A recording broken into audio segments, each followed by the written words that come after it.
we're going to make a coonskin cap. There are lots fancier ways of doing this, but it is a very forgiving project, so we just do it the quick and easy way. Down and dirty. My kid's head is about 21 inches around, so I just make a loop, 21 inches. Heads are not actually very round, they're more kind of ovally. So we want the hat to have an ovally shape. It is not precise science right here, just a very basic oval.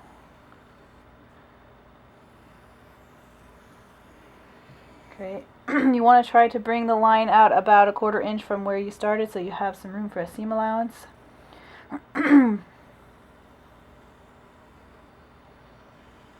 Very imprecise.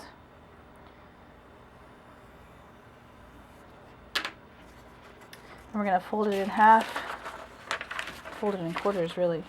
Kind of try to match up the edges.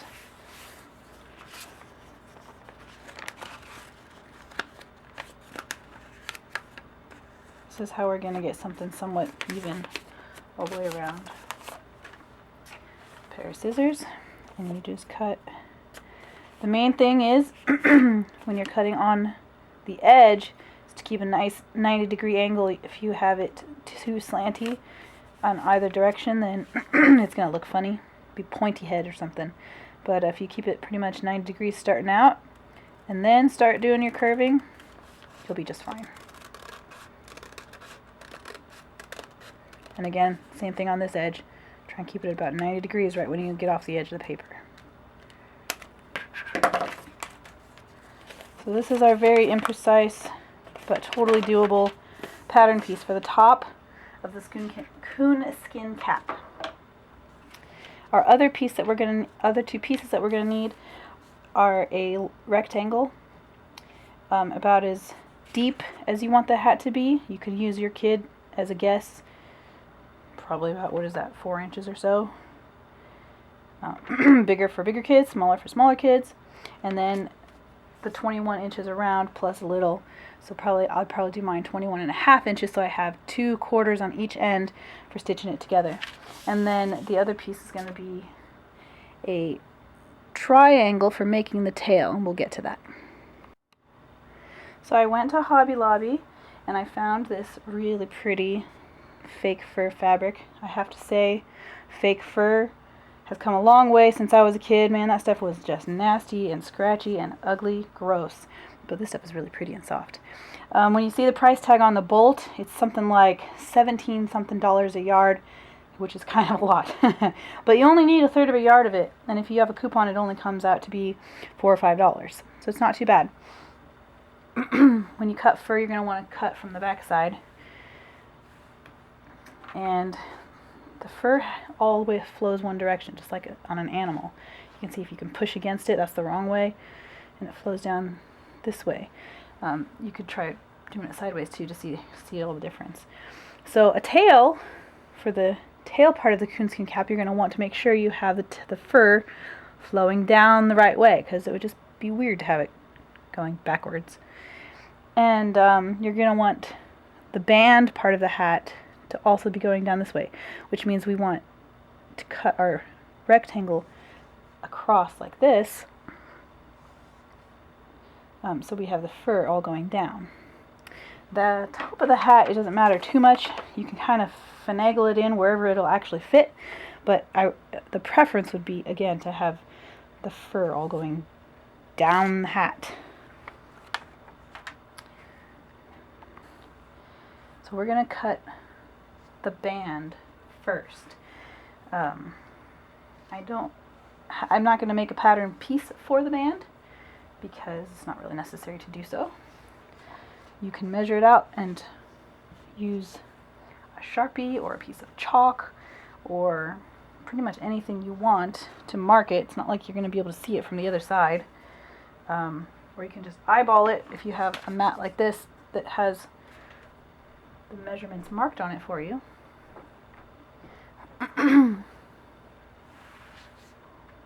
So I need mine to be 21 and a half. I'm going to go ahead and bump this over from the half so that I get that right at the beginning and I don't forget.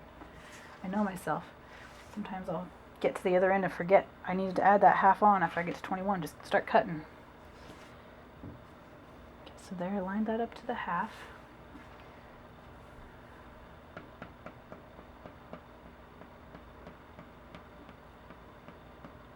$20.21. So right here is all I need to go.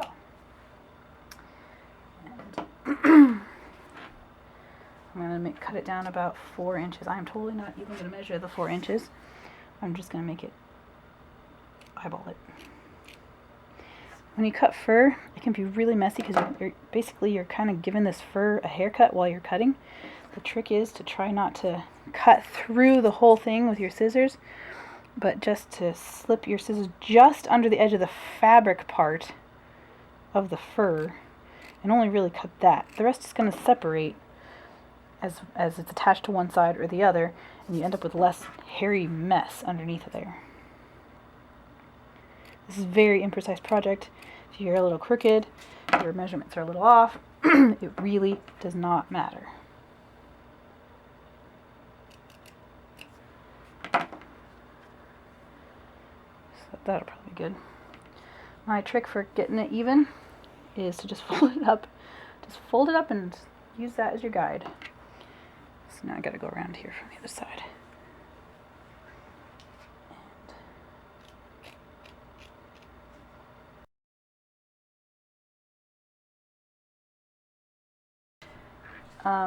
This longer section here is where I'm going to want to cut the tail out, and we'll use this skinnier space for the hat. Now remember, the fabric goes up and down this way.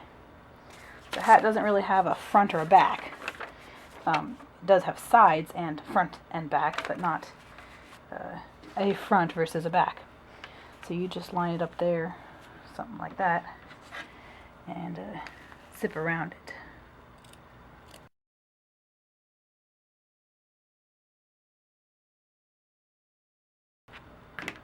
Okay, so there is the top of our cap. And the last piece we're going to need, don't even need a pattern piece for it, we're going to make the tail. Now remember, this part is very important.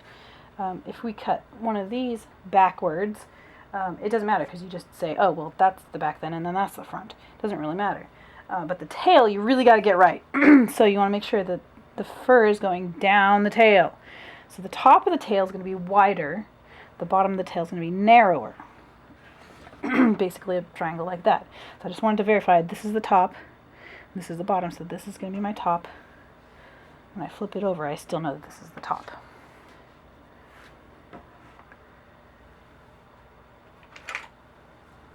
White colored pencil, ruler. I probably only need the tail to be about 9 inches long. I'm going to just do the full length of the ruler to start with, because you can always trim more off, but you can't add it back. And I'm totally eyeballing this. The width of the tail, you're going to want it to be about, what is that, 2 inches? So about 4 inches from where you started is where you want to make your triangle. I'm going to go another 1/2 inch for seam allowance. Totally imprecise, see? My triangle's not the exact same angle on that side as it's going to be on this side, but it doesn't matter. Okay, so there you go. You cut that out.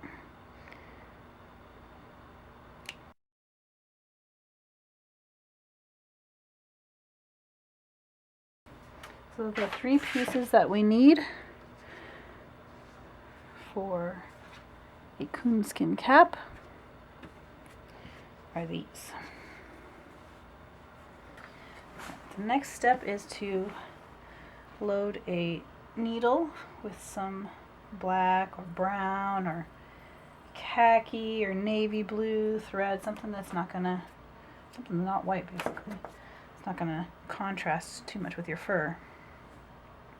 I typically work with about 18 to 24 inch piece of thread, because that's about the length of my arm, so that I'm comfortable working with that length. Okay, the first thing I'm going to do is fold my top piece in half the long way and identify approximately, I try to be pretty precise with this, the center of the back and front. Doesn't matter which one's the back and which one's the front, but, well, it kind of does. At this point it doesn't. And I put pins in to mark those points. I'm going to go ahead and do the same thing for the center of the sides.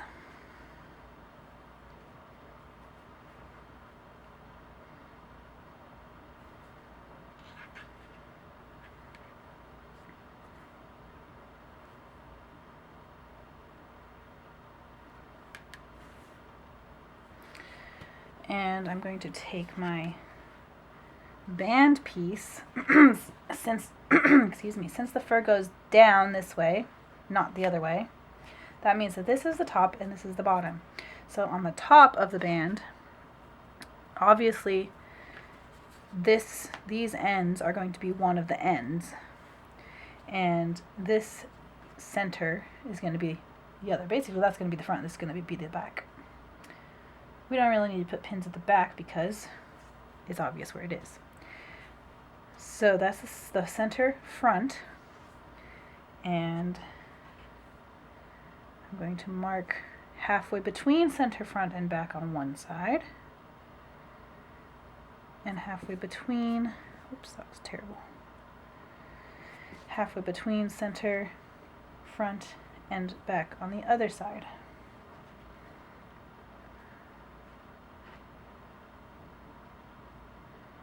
I don't know if you can tell how crooked I cut this piece, but it really won't matter. So if you're cut crookedly or you're having your kids do this project, don't sweat it. Alright, now with the furry sides together, I want to identify the fur going down. It means that's going to be the front. So the front furry sides together matches with the center front over here. I only need one of the pins, so I'll go ahead and take that one out and I'll pin these two pieces together right there. I'm not going to try and pin it all together all the way around to start with. I'm just going to start stitching with two pieces pinned, two places pinned. So I've got the center front, and I'm going to match two sides. The halfway mark between the front and the back, which is going to be the same halfway mark between the front and the back. I'll match those up.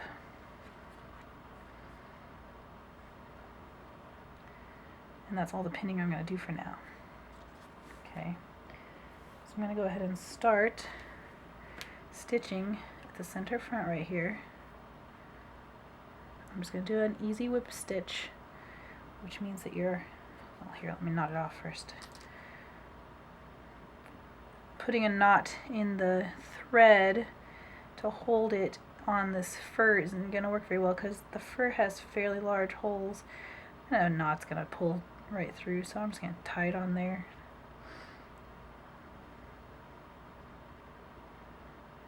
Nice and tight. Alright, not a project of finesse. As you go, you kind of want to keep an eye on, make sure you don't have things shifted so you have a big old bubble over there by the time you get there. You can add as many extra pins as you want, as you feel comfortable with. I might go ahead and just put one halfway between to keep vertigo at bay and make sure that I'm not slipping as I go. Okay, so when you do a whip stitch, you're always entering the fabric from the same side. You're not going up and down, you're just constantly going. And I'm going to take pretty big stitches. There's no need to make this take all night.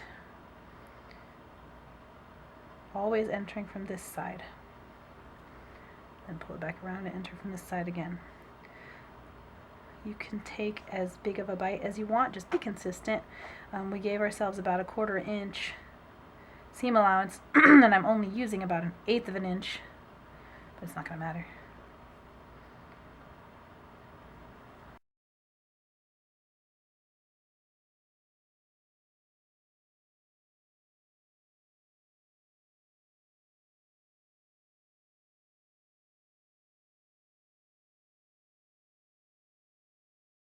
Okay, you're stitching from one end to the 1/4 mark of this oval is all one thread.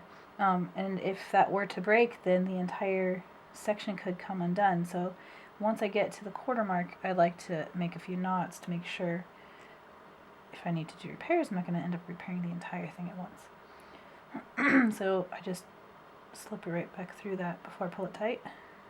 That's it. Alright, so I got all the way around to what I had pinned so far, which means now I get to do a little more pinning.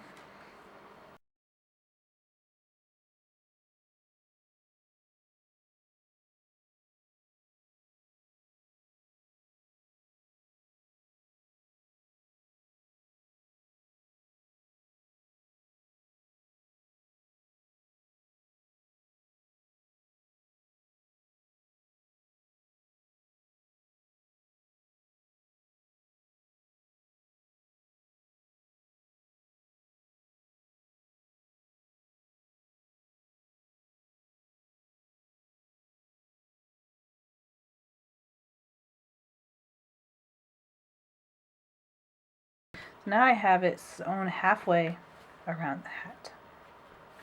I'm going to go ahead and pin my other half,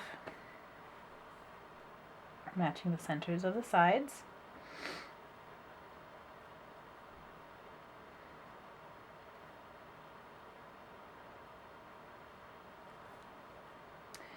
And on this side, oh, I have my needle in there. I'm actually going to line up the corners of the two ends like this, and then the top of the hat right here. So you can see that there's about a 1/4 of an inch, looks like a little more right there, but about a 1/4 of an inch kind of hanging off that's not getting stitched to the hat. You'll see what to do with that in a minute.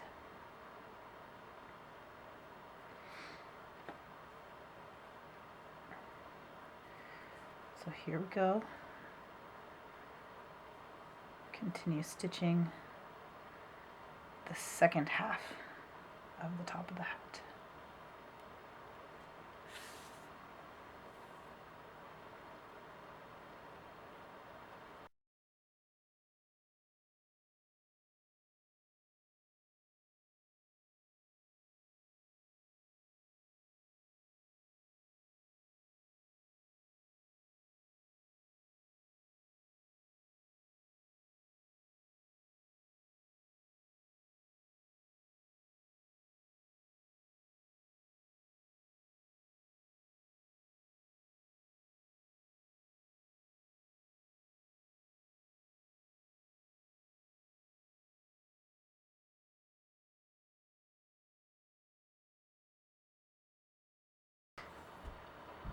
Okay, so now you've sewn all the way around the hat. But we have this part open still. We can see what it looks like. It's pretty furry. Okay, so to finish the crown of the hat, we need to use I'll probably use a back stitch to stitch from this point down. And that part of the hat is probably going to receive a lot more wear and tear as kids put it on and off. So I'm going to go ahead and double up my thread by lining up the two ends and knotting them together. I'm going to go ahead and get a new piece because I have a sneaking suspicion that that one won't quite last me the whole seam.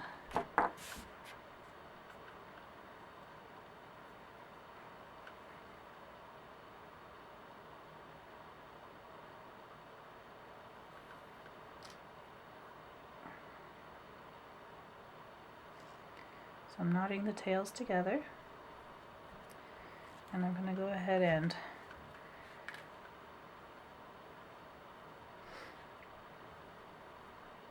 line up. The fur sticks out further than the fabric, so you kind of got to go by feel to line up the two pieces of fabric and ignore the fur.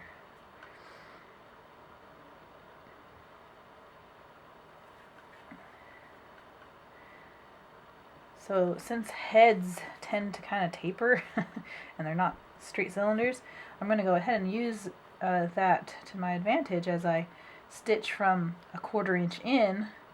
I'm going to kind of angle away down to much closer to the edge, 1/8 or so of an inch. This isn't going to be a whip stitch. I'll go ahead and anchor my anchor my thread in right here.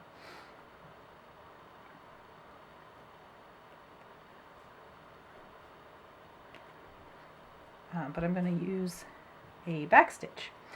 For back stitch, you take one step forward, and then from the other side,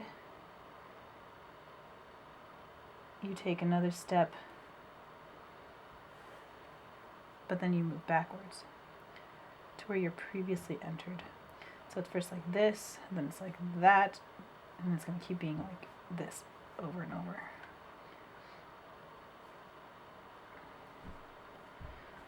So each time I stick the needle in slightly past where it ended before, and then I come up to where I entered last.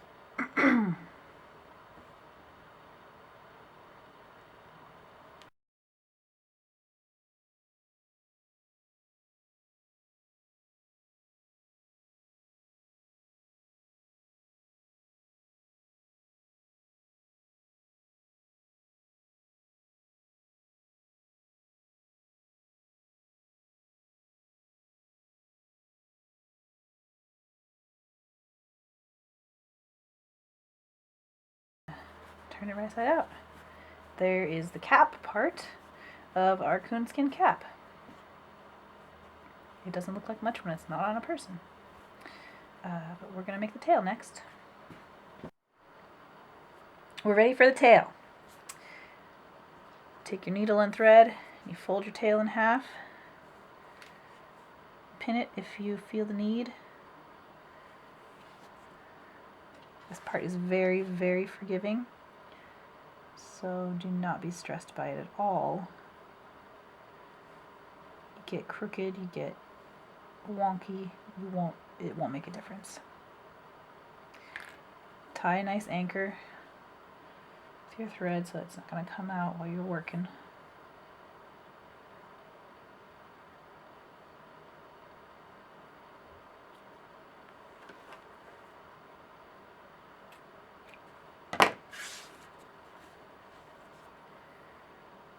And stitch your way down. Whip stitch again.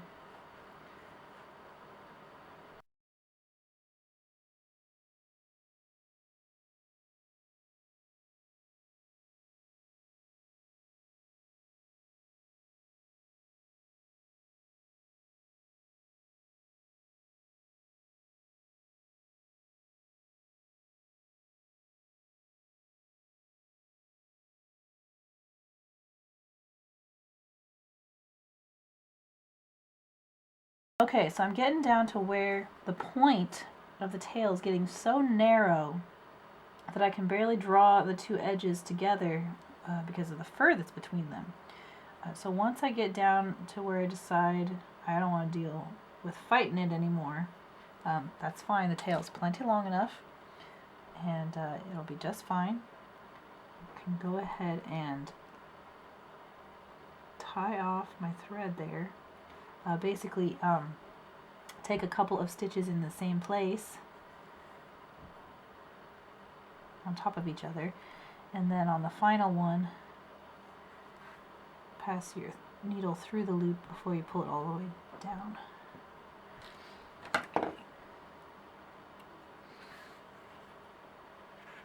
And I'm going to trim just the fabric again, not the fur, right around below where I finished the stitching.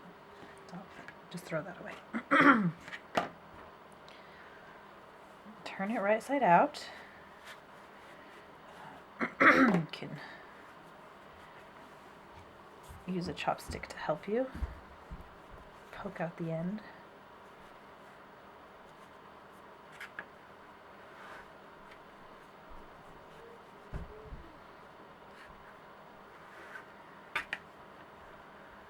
For slippery stuff until you want it to slip, and then it doesn't want to slip.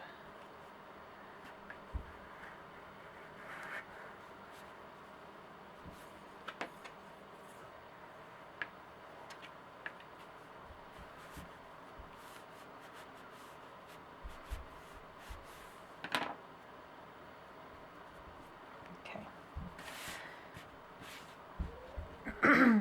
This is where our seam is, but you can barely tell. Okay, so there we have a tail.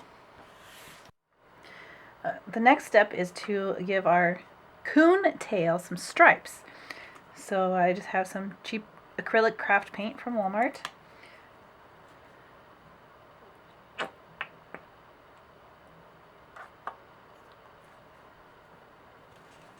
Protect your work surface.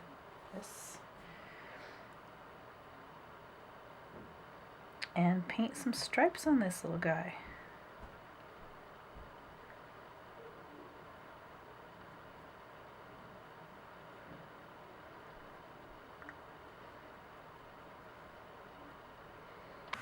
Alright, so now we have a raccoon tail. The paint is dry, and it's got cute raccoony stripes.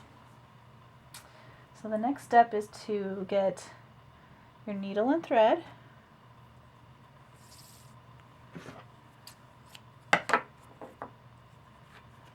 And we're going to make a running stitch around the top of the tail. I'm going to go ahead and use a double length of thread and tie a nice knot at the end. For a running stitch, we want to go in and out, in and out, in and out, all the way around. In and out, in and out. You'll just pull up all the thread tightly so that it cinches together like that. Okay, and you can just take a little stitch to secure it.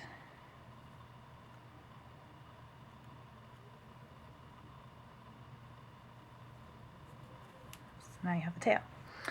The final step is to attach that tail to the back of the hat where you sewed up the back seam. I'll do it from the inside.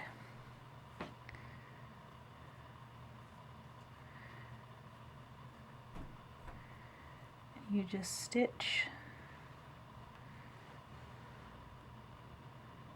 a few stitches, catching both the lower portion of the band and the tail. Remember that this part is going to get tugged on and flung around, and, well, you know, kids, they play hard with their toys, so secure it nice and tightly here, okay? Use as many stitches as you think is necessary.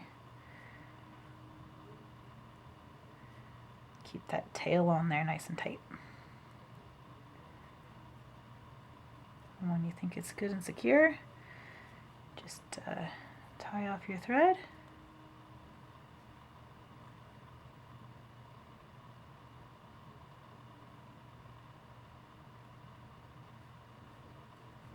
And now you have an adorable coonskin cap.